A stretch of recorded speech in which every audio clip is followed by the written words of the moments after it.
빨간 장미는 사실 굉장히 직설적인 꽃입니다. 말을 아끼는 꽃이 아니에요. 좋아해요도 아니고 관심 있어요도 아닙니다. 빨간 장미는 딱 이렇게 말합니다. 나 네오 사랑해. 꽤 진지하게. 그래서 누군가 빨간 장미를 들고 오면 받는 사람은 괜히 긴장하게 됩니다. 이거 그냥 꽃이지 라고 넘기기엔 장미가 너무 당당하거든요. 색부터가 이미 고백입니다. 이 꽃이 재미있는 이유는요. 수줍은 사람이 대신 말해주는 역할을 하기 때문이에요. 입으로는 못하는 말을 꽃이 대신 다 해버립니다. 심지어 과장도 안 합니다. 아주 정확하게요. 예전엔 빨간 장미를 아무 때나 주면 오해가 생겼습니다. 왜 나한테 이런 꽃을? 그만큼 의미가 분명했거든요. 그래서 친구 사이에서는 잘 안 주는 꽃이었습니다. 괜히 관계가 앞으로 한 칸 밀려버릴 수 있으니까요. 그래서 빨간 장미의 꽃말은 단순히 사랑이 아니라 각오가 있는 사랑입니다. 말 대신 내민 마음, 돌아올 반응까지 감수하겠다는 태도. 정리하자면 빨간 장미는 예쁜 꽃이기보다 나 이 말 하고 싶어서 왔어라고 앞장서는 꽃입니다. 그래서 지금도 고백할 때 사람들이 망설이다가 결국 고르는 꽃, 그게 바로 빨간 장미예요. 파란 장미요? 사실 이 꽃은 처음부터 없는 꽃이었습니다.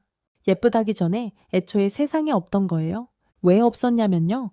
장미는 빨강, 분홍, 노랑은 잘 피우면서도 파란색만은 끝내 못 만들었습니다. 유전자 자체에 파란색 물감이 없었거든요. 아무리 교배해도 아무리 정성을 쏟아도 그건 안 됩니다 하고 식물이 먼저 고개를 저은 셈이죠. 그래서 예전 사람들은 파란 장미를 이렇게 불렀습니다. 이룰 수 없는 꿈. 말이 멋있어서가 아니라 노란 장미를 보면 누구나 먼저 떠오르는 건 밝고 화사한 색감이에요. 햇살처럼 눈부신 노란색은 보는 사람의 기분까지 밝게 만들어주죠. 그래서 예전부터 노란 장미는 우정과 기쁨을 상징하는 꽃으로 많이 알려졌습니다. 친구에게 고마움을 전하거나 새로운 시작을 축하할 때 노란 장미 한 송이는 말보다 더 많은 이야기를 전해주기도 합니다. 그런데 재미있는 점은 노란 장미가 항상 긍정적인 의미만 가진 건 아니라는 거예요. 옛날 유럽에서는 사랑을 전하는 빨간 장미와 달리 노란 장미는 질투나 애정, 없음의 뜻으로도 쓰이기도 했다고 합니다. 사랑을 고백하려고 보냈는데 상대방이 질투나 냉정함을 느꼈을 수도 있다는 거죠. 그래서 꽃말은 시대와 문화, 상황에 따라 달라질 수 있다는 걸 보여주는 좋은 사례입니다. 장미는 보는 순간부터 시선을 확 사로잡아요. 빨강의 열정과 노랑의 밝음을 동시에 가진 색이거든요. 그래서 그냥 예쁘다 하고 넘어가기엔 뭔가 강렬한 느낌이 있어요. 누군가에게 오렌지색 장미를 선물한다는 건 당신이 멋져 보여요. 혹은 당신에게 관심이 있어요 라는 메시지를 은근하게 보내는 것과 같아요. 하지만 단순히 사랑 고백만은 아니에요. 오렌지 장미는 사람에게 에너지와 활력을 전달하는 꽃이기도 하거든요.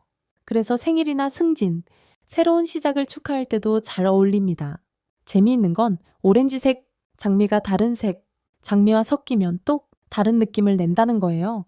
예를 들어 빨강과 오렌지를 섞으면 열정과 모험심이 한층 더 강조되고 노랑과 오렌지를 섞으면 따뜻한 우정과 기쁨의 메시지가 더 밝게 드러나요. 그래서 꽃다발을 만들 때 오렌지 장미를 중심에 두면 전체 분위기를 활기찬 에너지로 확 바꿀 수 있어요. 그리고 한 가지 더, 오렌지색 장미는 조금 흔하지 않아요. 빨강이나 노랑 장미보다는 눈에 띄고 특별한 느낌을 줍니다. 그래서 중요한 사람에게 혹은 기억에 남고 싶은 순간에 딱 맞는 선택이죠.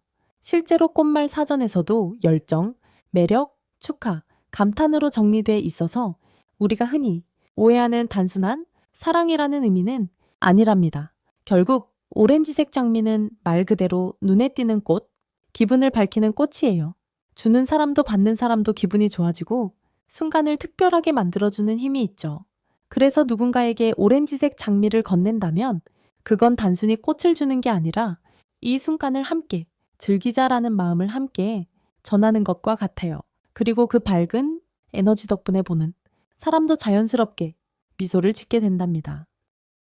핑크 장미는 사랑을 말하지만 목소리를 낮춘 방식의 사랑을 상징합니다. 꽃말의 핵심은 네 가지입니다. 감사, 존경, 다정함, 그리고 안정된 사랑. 여기서 중요한 건 안정입니다. 핑크 장미는 막 시작된 불타는 감정보다 이미 형성된 관계를 부드럽게 이어가고 싶을 때 선택되는 꽃입니다. 많이들 묻습니다. 핑크 장미는 애매한 사랑 아닌가요? 이건 사실이 아닙니다. 전통적인 꽃말이나 서양 동양꽃, 문화 어디에도 핑크 장미를 짝사랑이나 애매함으로 정의한 근거는 없습니다. 그건 색이 주는 인상이 만든 현대적 오해에 가깝습니다. 톤에 따라 의미는 조금 달라집니다.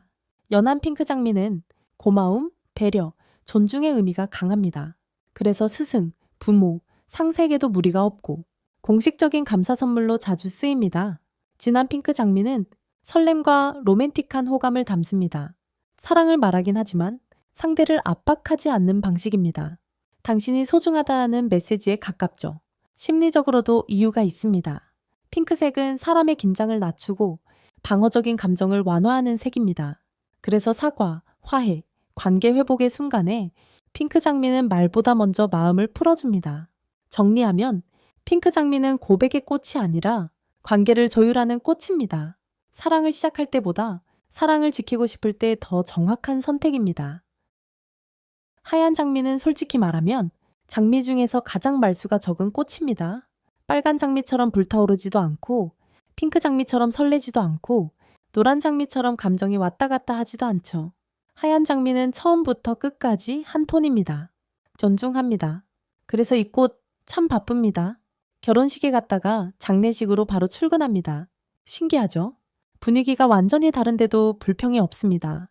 왜냐하면 하얀 장미의 역할은 하나뿐이거든요. 감정이 아니라 태도를 전하는 것.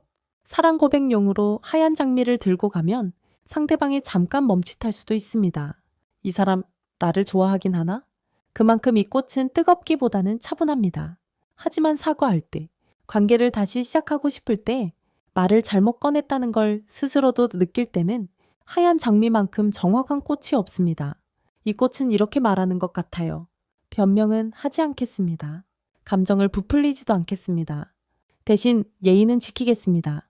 그래서 하얀 장미를 보면 사람 마음도 같이 정리됩니다. 흥분한 감정은 내려놓고 말의 온도는 낮추고 지금 이 관계를 어떻게 대할지 다시 생각하게 하죠. 정리하면 하얀 장미는 사랑의 꽃이라기보다 관계를 망치지 않게 잡아주는 꽃입니다. 감정이 너무 커서 오히려 불안할 때 하얀 장미는 조용히 말합니다.